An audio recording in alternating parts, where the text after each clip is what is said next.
Price Lord. இந்த ஒரு கேள்விக்கு மட்டும் எனக்கு பதில் சொல்லுங்கள்.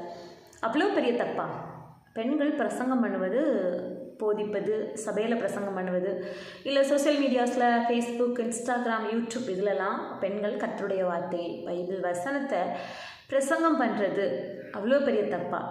இதுக்காக சில பேர் இந்த ஃபேஸ்புக், இன்ஸ்டாகிராம்லலாம் ஆண்டுடைய வார்த்தையை பேசும்போது, இதை பேசுகிறதுக்கு உங்களுக்கு தகுதியே கிடையாது, ஆண்டவர் உங்களுக்கு தகுதி கொடுக்கல, பெண்கள் நீங்கள் பிரசங்கம் பண்ணக்கூடாது, ஆண்டுடைய வார்த்தையை நீங்கள் பேசக்கூடாது அப்படின்னு சொல்லி சில பேர் கமெண்ட் பண்ணுறாங்க.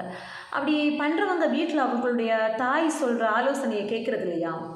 சில நல்ல விஷயங்களை அவங்களோட அம்மா சொல்லும்போது நீங்கள் பேசக்கூடாது அப்படின்னு சொல்லி தட்டி விட்டுருவாங்களா என்ன? எந்த கருத்தை வச்சு அவங்க இப்படி சொல்கிறாங்கன்னு தெரியல. ஒருவேளை பவுல் வேதாகமத்தில் ஸ்திரீகள் சபையில் பேசக்கூடாது, பேசாமல் இருப்பு கடவர்கள் அப்படின்னு சொல்லியிருக்காரு இல்லையா? அதை வச்சு சொல்லியிருக்கலாமா இருக்கலாம். அதுக்கான சரித்திரத்தை தேடி பார்ப்பீங்கன்னா, அதை நீங்கள் கற்றுக்கொள்வீங்கன்னா உண்மையானவே அதோட அர்த்தம் உங்களுக்கு ரொம்ப நல்லா புரியும். சரி, இப்போ இன்ஸ்டாகிராம்லேயோ ஃபேஸ்புக்லேயோ ஆண்டோடைய வார்த்தையை தானே பேசுகிறோம், தேவையில்லாத காரியங்களை பேசலையே, பிரயோஜனம் இல்லாதவைகளை பகிர்ந்து கொள்ளலையே. இல்லை, இப்போ ஜஸ்ட்டு 2 வார்த்தைகளை கர்த்தருடைய வார்த்தையை சொன்ன உடனே கோடி கோடியாக கொட்டவா செய்யுது. இது கூட நான் ஏற்கனவே ஒரு வீடியோவில் சொல்லியிருப்பேன். ஒருத்தர் சொல்லியிருந்தார் ஒரு கமெண்டில், சில பொட்ட கோழிகளும் பணம் சம்பாதிக்கிறதுக்காக இப்போது கூவ ஆரம்பிச்சிருச்சு அப்படின்னு சொல்லிட்டு. அது எந்த இதுன்னே எனக்கு சரியாக புரிய மாட்டேங்குது.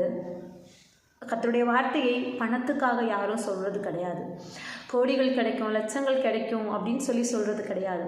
நாங்கள் பெற்ற எங்கள் ஆண்டவருடைய சந்தோஷம், அந்த வார்த்தையிலிருந்து நாங்கள் பெற்ற ஆசீர்வாதத்தை நிறைய பேர், ஆண்டவரை தெரியாதவங்க, இல்லை சோர்ந்து போய் இருக்கிறவங்க, அவங்க அதை கேட்கணும், அதன் மூலமாக ஆசீர்வாதத்தை பெற்றுக்கொள்ளணும் அப்படின்னு சொல்லி தான் ஆண்டவருடைய வார்த்தையை நாங்கள் சொல்கிறோம். கேட்க விருப்பம் இருக்கிறவங்க இந்த வார்த்தைகளை கேட்டால் மதி, இல்லைன்னா நீங்கள் அதை ஸ்கிப் பண்ணிவிட்டு தாராளமாக உங்களுக்கு நிறைய என்டர்டெயின்மெண்ட் வீடியோஸ் நிறைய இருக்குது, தாராளமாக நீங்கள் அதை பார்க்கலாம். ஸோ ஆண்டவருடைய வார்த்தைகளை பேசுகிறவங்கள இழிவாக பேசாதீங்க. அவர்கள் ஆண்டவருக்காக ஏதாவது செய்யணும் அப்படிங்கிற ஒரு மைண்ட் செட்டோடு தான் இது ஒரு ஊழியமாக பார்த்து நிறைய பேர் செய்துட்ருப்பாங்க. நீங்கள் சப்போர்ட் பண்ணனாலும் பரவாயில்ல, சப்போர்ட் பண்ணலை அப்படின்னாலும் பரவாயில்ல, யாருக்கும் தொந்தரவாவோ இடைஞ்சலாவோ மன வருத்தமாகவோ இருக்காதீங்க.